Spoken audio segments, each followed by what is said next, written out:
when you're just a pretty face. Just to be whoever you are is no disgrace. Don't be scared if you don't fit in. Look who's in the reject bin. It's the Raggy Dolls. Raggy Dolls. Raggy Dolls. Raggy Dolls. Dolls like you and me. Raggy Dolls. Raggy Dolls. Raggy Dolls. Raggy Dolls. Made him perfectly.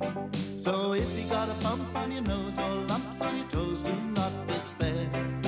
Be like the Raggy Dolls and say I just don't care. 'Cause Raggy Dolls, Raggy Dolls. Raggy Dolls Raggy are Dolls. happy just to be Raggy Dolls, Raggy Dolls, dolls like you and me. One windy autumn day, the Raggy Dolls were up in the hollow treehouse, watching the leaves that had hidden them all summer blow away, one by one. Soon all the leaves will be gone, said Princess sadly. Yes, and then people will be able to see our secret treehouse, added Lucy. No problem, said Back to Front. We'll camouflage it. We'll what? Said Sad Sack. What's camouflage, laughed Dotty. It's a sort of disguise that makes something look just like its surroundings. Lots of animals use camouflage to hide from danger. Come on, let's get started. Sad Sack wondered how they were going to camouflage a tree house. How can a house look like a tree? And how can a tree look like a house? He thought. The Raggy Dolls were soon busy gathering bits of bark and long strands of evergreen ivy. The idea was to stick the bark to the walls and put ivy on the roof. Then the treehouse would look just like part of the old hollow tree. Suddenly, Princess noticed something. Sad Sack, she called, come and look.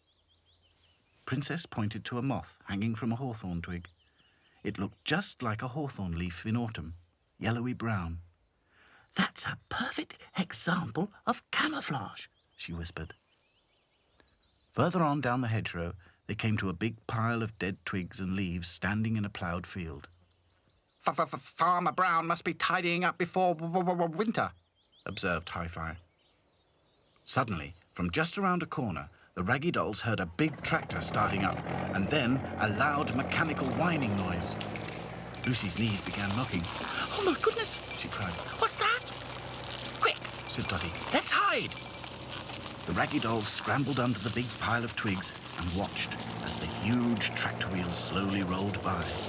The whining noise grew louder, and they could hear the snap and crunch of branches and twigs being chewed by big mechanical teeth.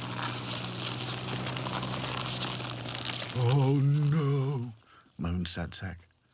Farmer Brown's tidying up all right, said Back to Front. He's cutting the hedge right back. At last, the lumbering monster machine was gone. It had been very frightening. Is it safe now? Whispered Lucy. Suddenly, she gave a little yell. Oh! 2 eyes were peering out of a dark corner. Who's there? Said Dotty. There was a sniff, and a little pointed nose poked out. Never mind that, said a voice with a heavy cold. Who are you, and what are you doing here? There was another sniff. Why, it's a hedgehog, exclaimed Princess. The Raggy Dolls sat and listened as the hedgehog sniffed and sneezed and told them how he'd been looking for a place to spend the winter and how he thought this pile of dead wood and leaves was just right. So I hope you won't stay too long, he added.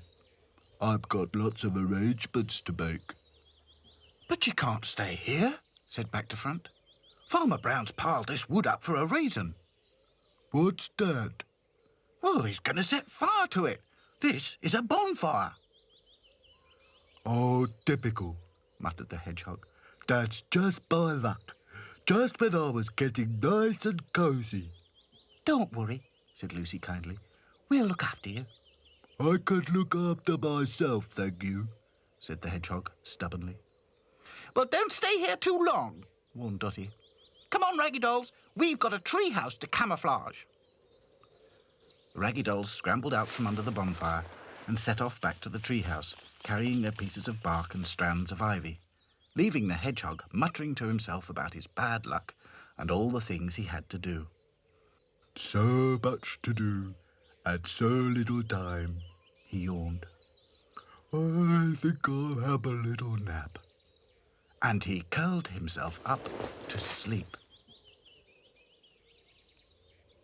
In no time at all, the treehouse was unrecognizable. Its shape was completely disguised. It looked just like part of the old hollow tree. Well, that's that, said Dotty. Another good job done. I think we ought to check on that hedgehog, said Lucy. I'm sure he needs looking after. The Raggy Dolls agreed and made their way back to the bonfire.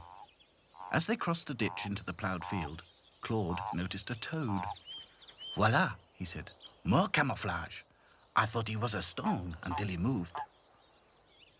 The Raggy Dolls scrambled under the bonfire, and sure enough, there was the hedgehog, curled up in a prickly ball, fast asleep. We must wake him up, said Princess. Wake up, Hedgehog. The hedgehog only snored. Wake up! Wake up! Cried all the Raggy Dolls. Still the hedgehog slept. What are we going to do? Said Sad Sack. We can't shake his shoulders. He's too prickly. We'll have to poke him with a stick, said Dotty. But very carefully, added Lucy. The Raggy Dolls took a stick and gently poked the hedgehog. Stop it, mumbled the sleepy creature. You're tickling me. Shh, everyone, listen. They could hear Farmer Brown whistling. Farmer Brown, he's coming, stammered Hi-Fi. The Raggy Dolls could only see his Wellington boots as they stopped right beside the bonfire. And then they heard the glugging sound of oil being poured over the wood. We must get out, now, hissed Dotty. But we can't leave the hedgehog, wailed Lucy. Quick, said Back to Front. Push 2 sticks under him. Farmer Brown struck a match and dropped it onto the bonfire.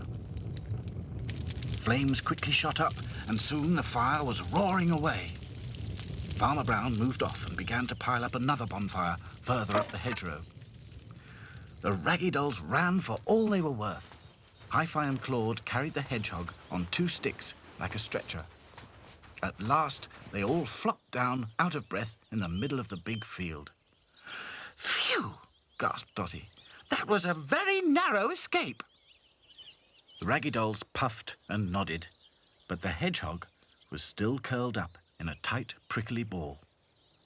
What's happening? Said a muffled voice.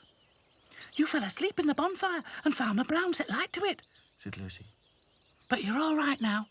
We'll look after you.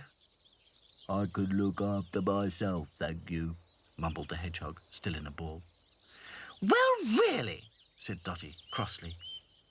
I think he's too sleepy to know what he's saying, said Lucy. Let's make him a home under the secret stairs in the hollow tree. He'll be safe there all winter. The Raggy Dolls agreed, and soon the hedgehog was snugly tucked up in the bottom of the old hollow tree. We'd better camouflage the doorway as well, said Sad Sack. Then he really won't be disturbed. Good thinking, said Dotty. And it was no sooner said than done.